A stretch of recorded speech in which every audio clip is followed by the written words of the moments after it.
Hello everyone, नमस्कार। हमारे YouTube channel में आपका हार्दिक स्वागत है। दोस्तों, भाद्रपद मास में वत्स बारस का पर्व मनाया जाता है। भाद्रपद में कृष्ण पक्ष की द्वादशी तिथि को पड़ने वाले इस उत्सव को वत्स द्वादशी या वत्स बारस के नाम से भी जाना जाता है। इस अवसर पर गाय और बछड़े की पूजा की जाती है।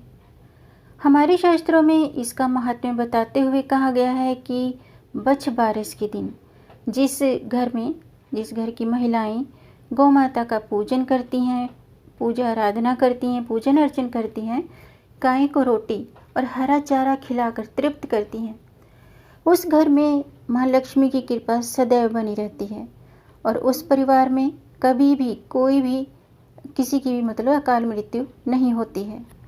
तो दोस्तों, आज की वीडियो में मैं आपको वत्स बारस की पौराणिक कथा सुनाऊंगी। तो वीडियो शुरू करने से पहले आपसे अनुरोध है, अगर आप इस चैनल पर नए आए हैं और पहली बार आए हैं तो दोस्तों इस चैनल को सब्सक्राइब कर दीजिए और बेल आइकन बटन प्रेस कर दीजिए ताकि आने वाली वीडियो देख सकेंगे आप सबसे पहले। और जिन्होंने ये चैनल सब्सक्राइब कर दिया है, यानी कि अपना प्यार इस चैनल को दिया है, उनका दिल से आभार, बहुत बहुत धन्यवाद। दोस्तों, इसी तरह इस चैनल को अपना प्यार देते रहिएगा और वीडियो को अंत तक ज़रूर देखिएगा ताकि कोई भी जानकारी छूट न जाए, क्योंकि आधी अधूरी जानकारी से कभी भी पूरा लाभ नहीं मिलता है। इसलिए हमारे साथ अंत तक बने रहिएगा। तो आइए शुरू करते हैं। दोस्तों, पुराणों में गौ माता के समस्त तीर्थ होने की बात कही गई है। पूजनीय गौ माता हमारी ऐसी माँ है जिसकी बराबरी न कोई देवी कर सकती है, न कोई देवता कर सकता है और न ही कोई तीर्थ। गौ माता के दर्शन मात्र से ऐसा पुण्य प्राप्त होता है जो बड़े बड़े यज्ञ, दान और कर्मों से भी प्राप्त नहीं होता है। पौराणिक जानकारी के अनुसार भगवान श्री कृष्ण के जन्म के बाद माता यशोदा ने इसी दिन गौ माता का दर्शन किया था और पूजन किया था। जिस गौ माता को स्वयं भगवान श्री कृष्ण नंगे पांव जंगल जंगल चराते फिरे हों और जिन्होंने अपना नाम ही गोपाल रख लिया हो, उसकी रक्षा के लिए उन्हें गोकुल में अवतार लिया। ऐसे गौ माता की रक्षा करना और उनका पूजन करना हर भारतवंशी का धर्म है। शास्त्रों में कहा गया है कि सब योनियों में मनुष्य योनि श्रेष्ठ है। इसलिए यह भी कहा गया है कि गौ माता की निर्मल छाया में अपने जीवन को धन्य कर सकें। गौ माता के रोम रोम में देवी देवताओं का वास होता है। सभी 33 करोड़ देवी देवताओं का समस्त तीर्थों का वास होता है, इसमें कोई शक नहीं है। इसलिए धर्म ग्रंथ भी बताते हैं कि समस्त देवी देवताओं और भगवान को प्रसन्न करना हो तो गौ भक्ति और गौ सेवा से बढ़कर कोई अनुष्ठान नहीं है। गौ माता को बस एक ग्रास खिला दो तो वह सभी देवी देवताओं को अपने आप ही पहुंच जाता है और सभी भगवान की, सभी देवी देवताओं की कृपा हम पर बरसने लगती है। और दोस्तों, आप तो जानते ही होंगे कि आजकल गौ माता के साथ क्या हो रहा है। तो गौ माता को बचाने के लिए कुछ ना कुछ हमें भी उनकी रक्षा के लिए, वैसे तो गौ माता हम सब की माता है, वो हमारी रक्षा करती हैं, लेकिन गौ माता को बचाने के लिए हमें कुछ ना कुछ ज़रूर करना चाहिए और गौ माता की रक्षा करनी चाहिए। और जो भी भक्त गौ माता को पालते हैं, घर में पालते हैं, गौ माता की सेवा करते हैं, तो वे उन्हें सड़क पर ना छोड़ें और उनकी सेवा निरंतर करते रहें। चाहे गौ माता दूध देना बंद भी कर दे तब भी गौ माता की सेवा करनी चाहिए। या तो उन्हें गौशाला में छोड़ दो, लेकिन सड़क पर या ऐसे ही गौ माता को नहीं छोड़ना चाहिए। भविष्य पुराण के अनुसार गौ माता की पृष्ठ देश में ब्रह्म का वास होता है, गले में विष्णु का, मुख में रुद्र का, मध्य में समस्त देवताओं का और रोमकूपों में महर्षि गण, इन सब का वास होता है। और पूंछ में अनंतनाग, खुरों में समस्त पर्वत और गौमूत्र में गंगादि नदियाँ और गौमय में लक्ष्मी और नेत्रों में सूर्य चंद्र विराजित होते हैं। इसलिए बच्छ बारस गोवत्स द्वादशी के दिन महिलाएं भी अपने बेटे की सलामती के लिए, अपने बच्चों की सलामती के लिए और बच्चों की लंबी उम्र के लिए और परिवार की खुशहाली के लिए यह पर्व मनाती हैं। जिस दिन घरों में विशेषकर यानी कि गौ माता की जिस दिन पर्व मनाया जाता है, वैसे तो रोज़ ही गौ माता की सेवा करनी चाहिए और निस्वार्थ भाव से उन्हें हरा चारा या रोटी ज़रूर खिलानी चाहिए। लेकिन बच्छ बारस के दिन घरों में विशेषकर बाजरे की रोटी, जिसे सोगरा भी कहा जाता है, और अंकुरित अनाज की सब्जी बनाई जाती है। इस दिन गाय के दूध की जगह भैंस या बकरी के दूध का उपयोग किया जाता है। ऐसा माना जाता है कि वर्ष में दूसरी बार यह पर्व कार्तिक मास के शुक्ल पक्ष में भी मनाया जाता है।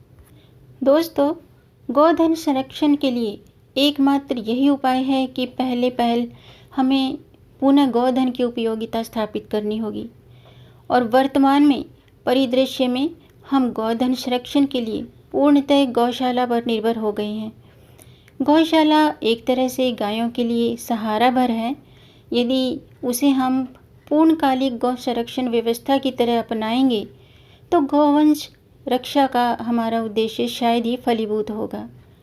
गौशाला की व्यवस्था बेसहारा गायों के लिए बहुत पहले से ही उपलब्ध रही है, लेकिन पूर्णकालिक व्यवस्था के लिए ज़रूरी है कि किसान पुनः अपने घरों में गौपालन शुरू करें। यांत्रिक खेती ने बैलों को खेतों से बाहर कर दिया है। जो ये आजकल की टेक्नोलॉजी चल रही है ना, तो इनकी वजह से बैलों को खेतों से बाहर कर दिया गया है। इस कारण किसान के घरों में गाय उपयोगिता नहीं रही। साथ ही देसी गाय का जो दूध होता है उसका उत्पादन क्षमता कम होने से किसान को उसका रखरखाव महंगा पड़ने लगा है और खासकर चरनोई की भूमिका खत्म होना भी एक कारण है, जिसकी वजह से किसानों ने घरों से गाय को खोलकर दूध के लिए भैंस को अपना लिया है। पहले एक समय था जब गांव में प्रत्येक किसान के घरों में गायें होती थी और कस्बों के घरों में भी गौपालन को महत्व दिया जाता था। शहरीकरण ने धीरे धीरे कस्बों के घरों से गाय को दूर कर दिया और अब यांत्रिक खेती ने गाय को किसान से भी दूर कर दिया है।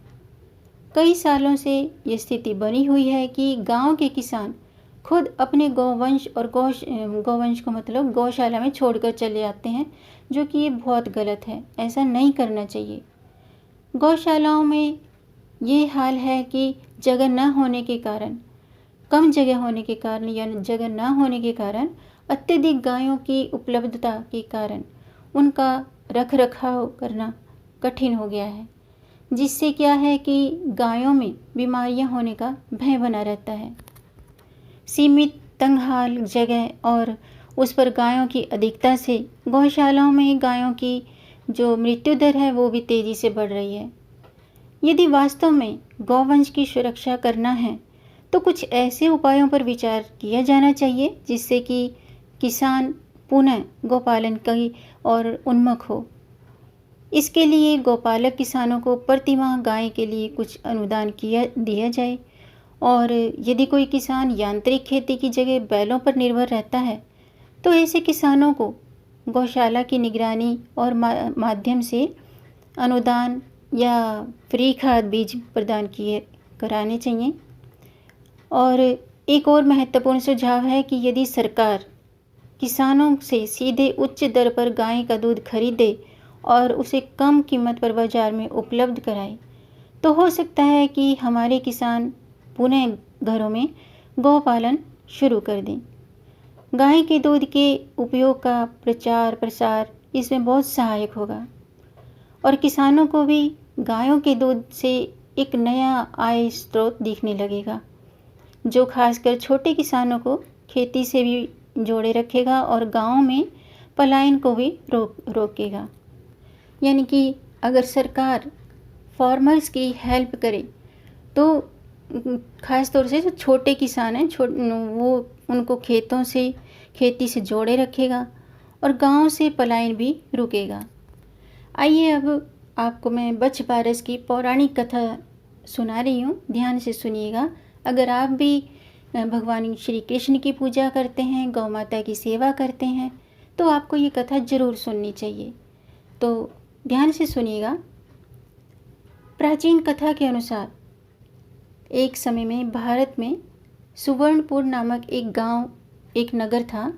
वहाँ देवदानी नाम का एक राजा राज्य करता था।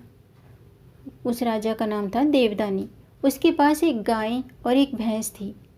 उसकी 2 रानियां थी, एक का नाम सीता और दूसरी का नाम गीता था। सीता को भैंस से बड़ा लगाव था और वह उससे बहुत ही नम्र व्यवहार करती थी और उसे अपनी सखी के समान प्यार करती थी। राजा की दूसरी रानी गीता गाय से सखी सहेली के समान, उसके बछड़े से पुत्र समान प्यार और व्यवहार करती थी। यह देखकर भैंस ने एक दिन रानी सीता से कहा, गाय बछड़ा होने पर गीता रानी मुझसे ईर्ष्या करती है। इस पर सीता ने कहा, यदि ऐसी बात है तब मैं सब ठीक कर लूँगी। सीता ने उसी दिन गाय के बछड़े को काटकर गेहूं की राशि में दबा दिया।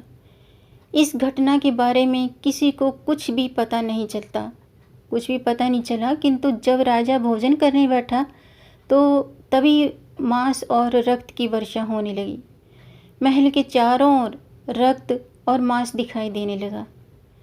राजा की भोजन की थाली में भी मलमूत्र आदि की बदबू आने लगी और यह सब देखकर राजा को बहुत चिंता हुई। और उसी समय आकाशवाणी हुई कि हे राजा, तेरी रानी ने गाय के बछड़े को काटकर गेहूं की राशि में दबा दिया है, इसी कारण ये सब हो रहा है।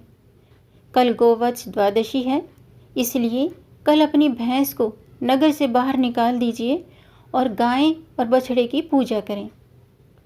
इस दिन आप गाय का दूध और कटे फलों का भोजन इनका त्याग करना चाहिए। यानी कि गोवत्स द्वादशी के दिन गाय का दूध और कटे फलों का भोजन में त्याग करें।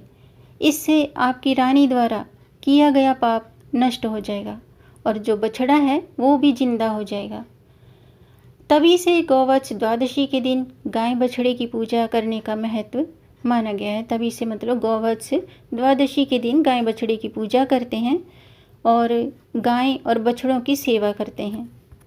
यानी कि बच्छ बारस के दिन घर में महिलाएं गौ माता का पूजन अर्चन करती हैं, गाय को रोटी खिलाती हैं और गाय को हरा चारा खिलाकर तृप्त करती हैं। ऐसा करने से घर में माँ लक्ष्मी की कृपा सदैव बनी रहती है और जो बच्चे हैं बच्चों को लंबी उम्र का वरदान मिलता है, गौ माता की कृपा प्राप्त होती है। ऋग्वेद ने गाय को अगन्या कहा था और यजुर्वेद कहता है कि गौ अनुपम में है और अर्थवेद में गाय को संपत्तियों का घर कहा गया है। यानी कि गाय में 33 कोटि देवी देवता निवास करते हैं। कोटि का अर्थ होता है करोड़ नहीं, कई प्रकार के शक्तियों का निवास। यानी कि गाय में 33 प्रकार के देवी देवता निवास करते हैं। ये देवता हैं 12 आदित्य, 8 वसु, 11 रुद्र और 2 अश्विन कुमार। ये कुल मिलाकर 33 होते हैं। भगवान शिव के प्रिय बिलपत्र की उत्पत्ति गाय के गोबर में से हुई थी और गरुड़ पुराण के अनुसार वैतरणी पार करने के लिए गौदान का महत्व बताया गया है। तो दोस्तों, ये थी बच्छ बारस की कथा, जो कि संतान को लंबी उम्र और परिवार की खुशहाली के लिए इस कथा को सुनने मात्र से ही गौ माता की कृपा प्राप्त होती है। तो उम्मीद है आपको ये जानकारी पसंद आई होगी।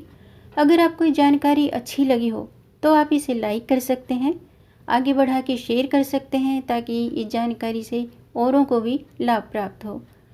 और अगर आपका कोई प्रश्न है या कोई सुझाव है तो कमेंट बॉक्स में ज़रूर लिखिएगा। मेरे चैनल को सब्सक्राइब ज़रूर कीजिएगा ताकि आने वाली वीडियो देख सकेंगे आप सबसे पहले। और वीडियो को अंत तक देखने के लिए आपका बहुत बहुत धन्यवाद। मिलेंगे नई जानकारी के साथ, तब तक आप खुश रहें, स्वस्थ रहें, अपना ख्याल रखें और अपनों का भी ख्याल रखें। जय श्री कृष्ण, जय गोपाल, जय गौ माता की।